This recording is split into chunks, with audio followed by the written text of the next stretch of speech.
Welcome back to Mindfulness at Work Casual Fridays. It just occurred to me that I never really properly introduced myself, I don't think, in the very first episode here. So let me tell you a little bit about my past, okay? As I mentioned in the intro, at least in the last episode's intro, I'm a former advertising executive turned mindfulness meditation teacher. And let me tell you how all that happened. Okay, so I grew up in the printing industry. My father was a salesman in the printing industry. When I say the printing industry, very specifically, I don't mean actual printing. I mean what we called back then film engraving, which would more popularly be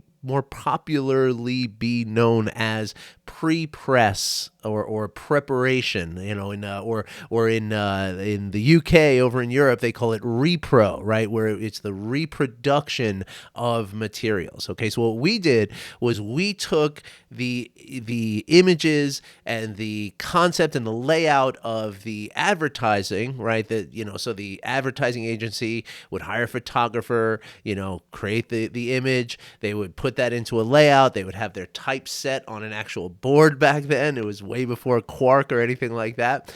And we would then take that, we would, create 4-color separation out of the image and combine that with the type and create a print-ready set of film that we could send to the magazines and newspapers, which then would be printed. Okay, so when I say the printing industry, that's what I'm referring to. Okay, it's just easier to say the printing industry.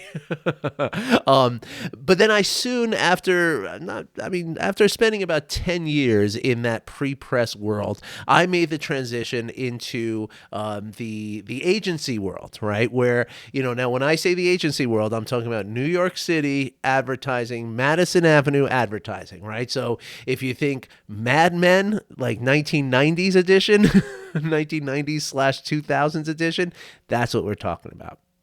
We're talking about the big brands. We're talking about, I worked for Rolex, I worked for AT&T, I worked for American Express, I worked for IKEA, I worked for Sheraton Hotels, all these different big brands, okay, and handling their print advertising.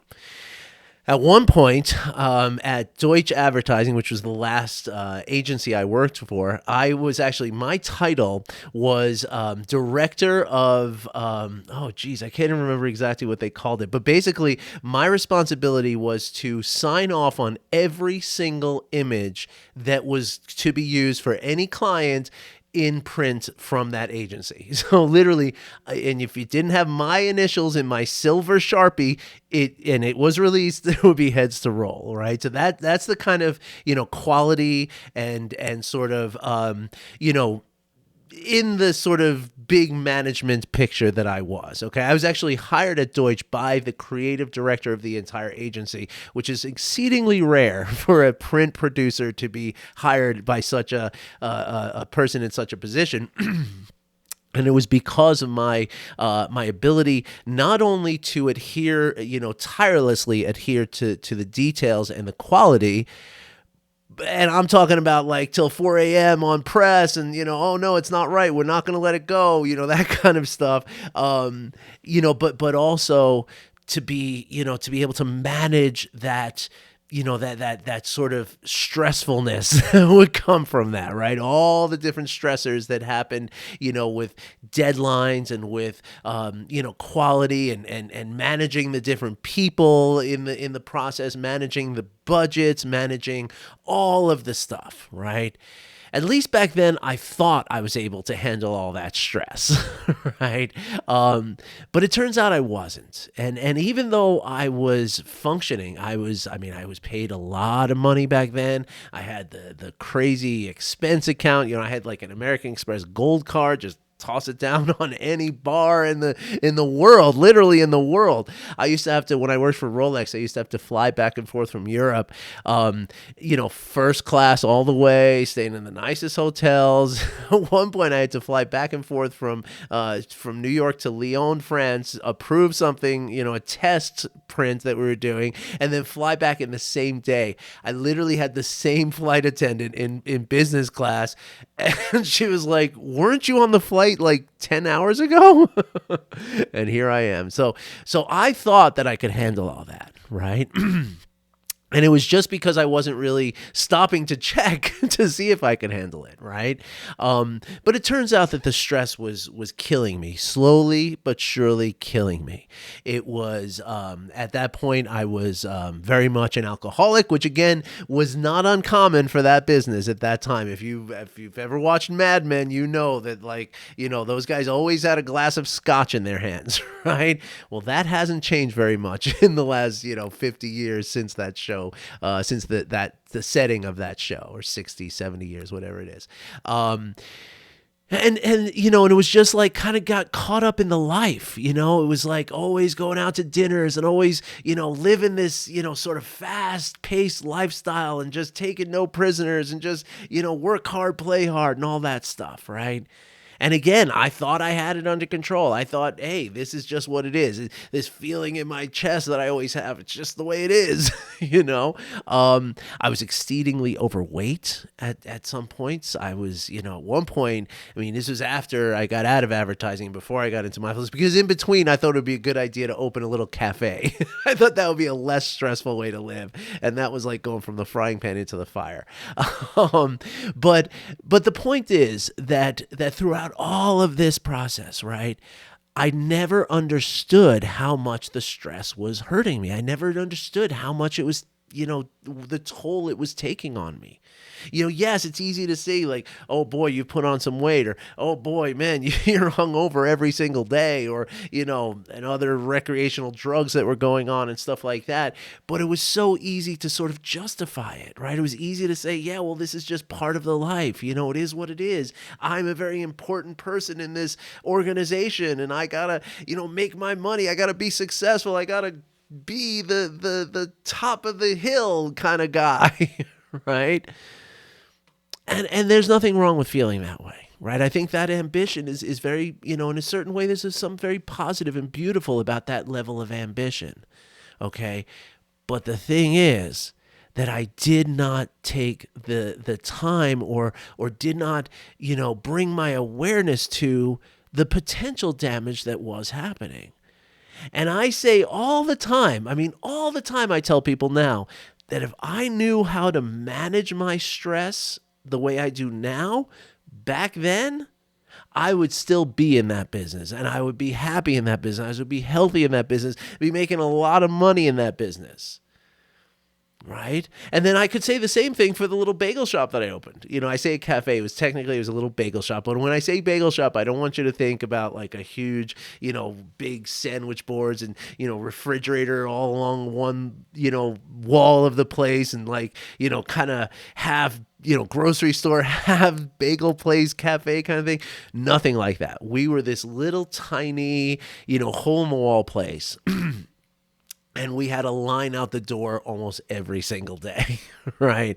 I made authentic New York City style water bagels, and it was in a town that was outside of New York City, about an hour outside New York City, which was filled with Brooklyn transplants. So if you know anything about the New York City area, you will know that Brooklyn is known for its authentic bagels, right? And when people, relocate from a place like Brooklyn, or even, inner city Manhattan, where I grew up, outside of the city, bagels is one of the things that they sacrifice, right? Because there's none of that stuff out there in the small towns, right? So I brought it to this small town, and it was very, very successful.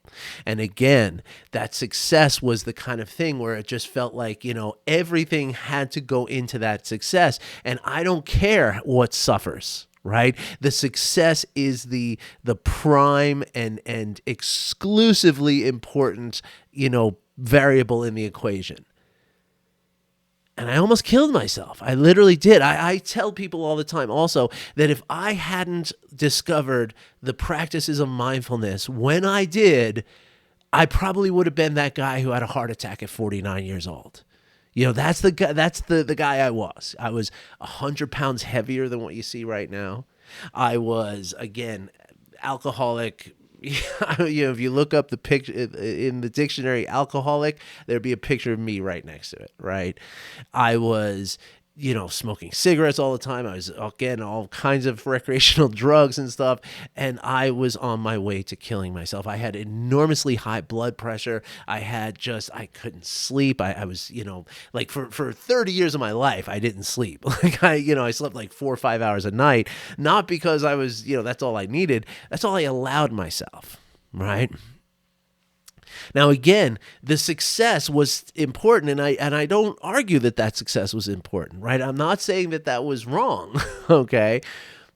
But what I am saying is that success without the attention to my own well-being, it's just like driving a car towards a cliff. I mean, it doesn't matter how much money you make if you're, in your grave, right? Like what's the point? And so I'm not here to tell you that the ambition of success is a problem at all. In fact, I'm here rooting for you. I'm cheering you on in the sidelines, running down the field like a soccer dad. But at the same time, I'm here to tell you that stress that you feel, right? That tension that you feel in your chest all the time, that rigid feeling in your face that you might recognize sometimes, the lack of eating, the maladaptive coping mechanisms like overeating, intoxication from alcohol or other substances, cigarette smoking, workaholism even, right? All of these things are maladaptive coping mechanisms, which is to say they're going to make you feel better right now, but eventually that's the car that you're driving towards the cliff. It's going to, cause more harm than the stress itself causes. Okay, so I'm here to tell you that you can have it both ways. You can have your cake and eat it too. You don't have to succumb to the stress.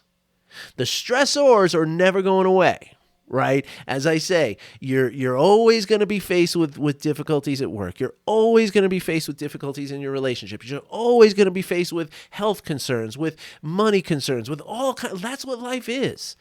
As one of my original teachers, I never met him or anything, but I studied him, John Kabat-Zinn, says that we can't stop the waves, but we can learn how to surf.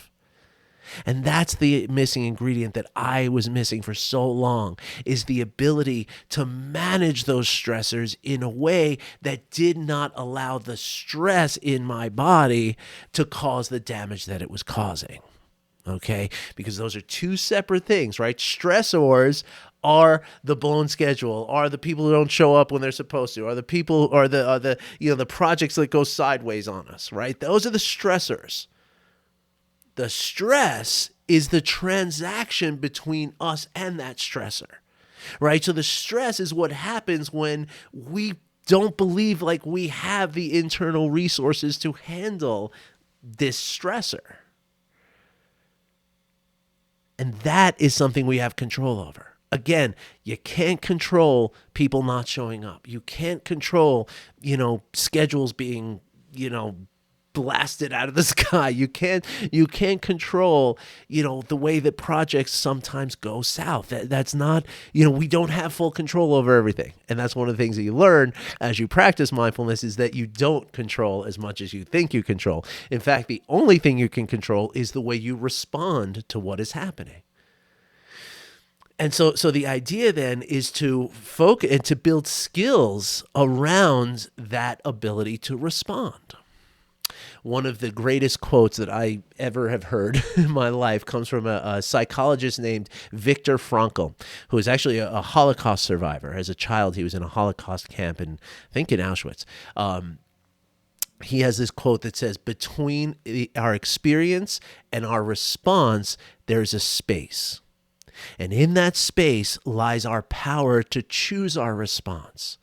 And in that choice lies our growth and our healing. Pretty sure that's how the quote goes. I think I might have butchered it a little bit, but I think you get the point, right? And the idea then is that space is where we can wedge ourselves into that space and allow ourselves to choose the way we respond to something. But we can only do that when we're present to acknowledge that space. And what we do when we practice mindfulness, and we practice, there's two ways we practice mindfulness. We do it formally in the form of a very simple meditation. You're not ever going to, have to get gongs and oils and incense and stuff like that with me sitting in your office chair. And I'll teach you how to do an office meditation. It's so simple. And then we can do it informally. Like I said in my last podcast, simply sitting with our cup of coffee in the morning for 2 minutes every morning, right? It will make such a difference for us. And what these practices do is they essentially widen that space that Dr. Frankl was talking about. Right? They create more of that space so that we can sort of breathe into it, relax into it, and have that sort of moment that we can evaluate, really honestly and accurately evaluate what's going on and what is the best way for me to respond to it. And trust me, folks, you're talking about, science shows us that 8 weeks of practice shows neuroplastic changes in brain scans, which means that your brain literally starts to change the way you automatically do things, because that's half the battle, right? Half the battle is that you've just been doing things the same way all the time because you don't know any different, right? So once we bring awareness to it, that gives us the opportunity now to change things. And I'm here to help you do that. All right. Art Burns here, signing off. Hope you're well. I wish you well. And I will be back again next week with some more content that I hope you enjoy. If you have any questions or you want to learn more about these practices, art at artburnscoaching.com. I'm on the clock here, so I'm trying to get done. But send me an email, artburnscoaching.com. Okay? All right, everybody. I wish you well. Hope you have a great weekend, and I'll be back again next week for Casual Friday. See you then.